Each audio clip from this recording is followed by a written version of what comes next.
Welcome to another reading from the book Criminal Law Case Digest, authored by Attorney Diogenes Nambayan Ahilyon, published internationally, copyrighted by Attorney Ahilyon and myself. I have just started reading a few cases with you in the past videos, and I would just like to give you a little bit of background on the revised penal code of the Philippines, or just a little bit of explanation of what it covers and when it took effect. So the revised penal code contains the general penal laws of the Philippines. So penal laws are laws against criminal actions done by Filipinos or who are under the jurisdiction of the Philippines. It was actually first enacted in 1930 and it remains in effect until today. Despite several amendments, the base laws in the code still remains. It does not comprise a comprehensive compendium of all the penal laws, but the revised penal code itself was enacted as Act Number 3815, and some Philippine criminal laws have been enacted outside of this code as separate Republic Acts. I would love to feature another video where we can talk about the historical background and the features of the criminal justice system of the Philippines. So for now, we can review cases in the book and we can talk about bits and pieces of the revised penal code moving forward. So we are moving to the second chapter. Here's a brief history all about the Philippine penal laws and how criminal law works in the Philippines.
The second chapter my dad titled is As Good and As Bad as I. He used a quote from The House by the Side of the Road by Sam Walter Foss, and it reads, "The men who are good and the men who are bad, as good and as bad as I." I would like to read chapter 17, or case number 17. Let's look at the facts. Attorney Romualdo was jogging alone at Gilmore Avenue in New Manila, Quezon City. On that chilly October morning, a blue car lurched towards him and two men, later identified to be Valier and Garcia, forcibly pushed him inside with Valier pointing a gun at him.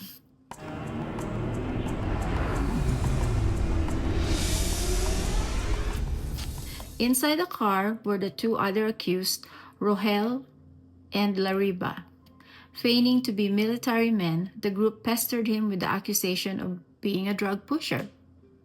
Garcia and Valer then started blindfolding him, gagging him with packaging tape on his mouth, and placing him in handcuffs. During this captivity, Valer demanded from his sister, the attorney's sister, 3 million pesos for his release. The demand was later reduced to 2 million, but only 71,000 pesos was paid.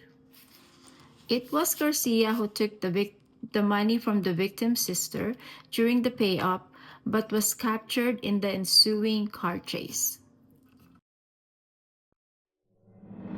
It was also from him that the money was recovered, and it was also he who thereafter informed the operatives the place where the victim was then detained, which led to Attorney Romualdo's rescue.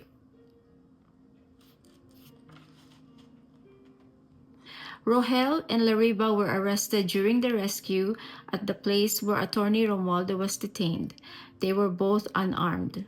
At the time, Attorney Romualdo had been already rendered immobile with his eyes blindfolded and his hands handcuffed. He could not have gone elsewhere or escaped. Valer was arrested later after a brief chase when he arrived on board the same vehicle used in the abduction. So clearly, this is the case of kidnapping for ransom. So, question: what are the respective degrees of participation of each abductor in the kidnapping for ransom of Attorney Romualdo? A. All four are principals by indispensable cooperation. B. Garcia and Valer are principals by direct participation, while Lariba and Rohel are accessories after the fact.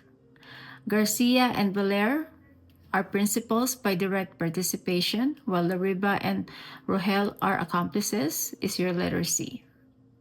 Letter D, Garcia is a principal by direct participation. Valer is a principal by inducement, while Lariba and Rohel are principals by indispensable cooperation. If you guys remember, I talked about Participes Criminis, or participants of a crime. There are only two types of participants of a crime, and one are the principals and two are the accomplices.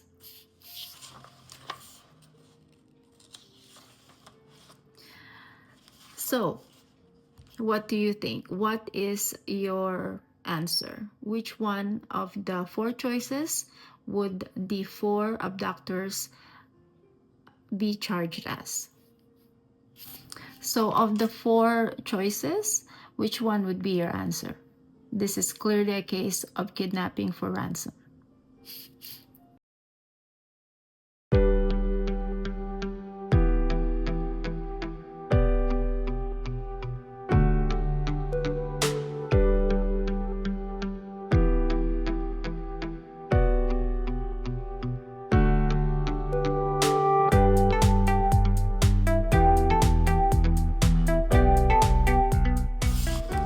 So let's look at the dialectics that my dad provided. Because he had been caught in flagrante delicto, Garcia admitted his participation in the crime charged, while Valer was positively identified by the victim as the gun wielder. Their acts in coordinating the abduction, collection of ransom, and detention of their victim manifests the existence of their conspiracy, making them principals by direct participation and co-conspirators in the kidnapping. So, flagrante delicto actually means in the act of committing a crime. It is the Latin word for red-handed. It is used in law to describe when someone is caught in committing an actual offense. Conspiracy exists when two or more persons come to agreement concerning the commission of a felony and decide to commit it, for which liability is joint. It is inferred from their conduct before, during, and after the commission of the crime, disclosing a common understanding among them relative to its commission. Lariba and Rahel were merely guarding the house for the purpose of either helping the other abductors in facilitating the successful commission of the crime or repelling any attempt to rescue the victim. They thus cooperated in the execution of the offense by previous or simultaneous acts by means of which they aided or facilitated the execution of the crime, but without any indispensable act for its accomplishment. The crime could have been accomplished even without their participation.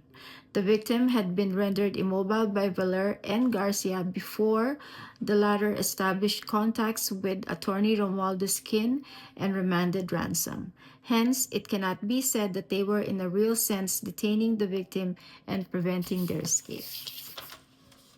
Do you agree with that last sentence? The participation of Lariba and Rohel being thus hardly indispensable, they cannot be considered as co-conspirators but mere accomplices under Article 18 of the Revised Penal Code.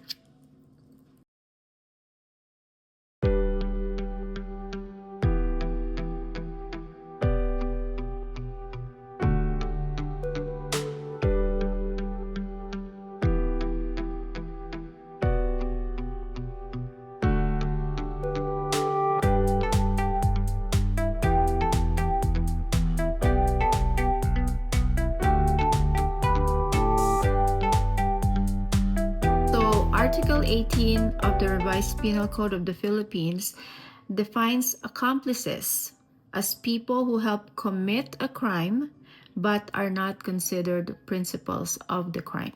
Conspirators and accomplices have one thing in common. They know and agree with the criminal design. Conspirators, however, know the criminal intention because they themselves have decided upon such course of action. Accomplices come to know about it after the principals have reached a decision, and only then do they agree to cooperate in its execution. Conspirators decide that a crime should be committed. Accomplices merely concur in it. Accomplices do not decide whether the crime should be committed. They merely assent to the plan and cooperate in its accomplishment.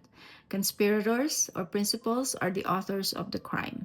Accomplices are merely their instruments who perform acts not essential to the perpetration of the offense, in this case, in the abduction of Attorney Romualdo and the demand for ransom from his sister. So our answer is actually C. Garcia and Valer are principals by direct participation, while Lariba and Rahel are only accomplices. So what do you think of this case? Do you have any comments? Like, do you agree that the other two who are just guarding Attorney Romualdo are only accomplices? Are they actually direct participants? Are they actually conspirators?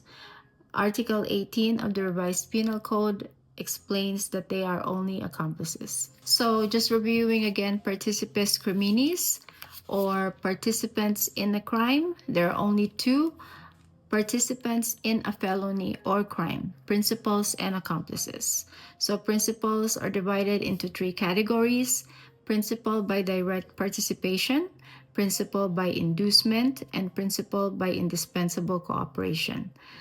And on the other hand, there are only two classes of accomplices: accessory before the fact, also called a complice or an encubridor, and the second one is accessory after the fact.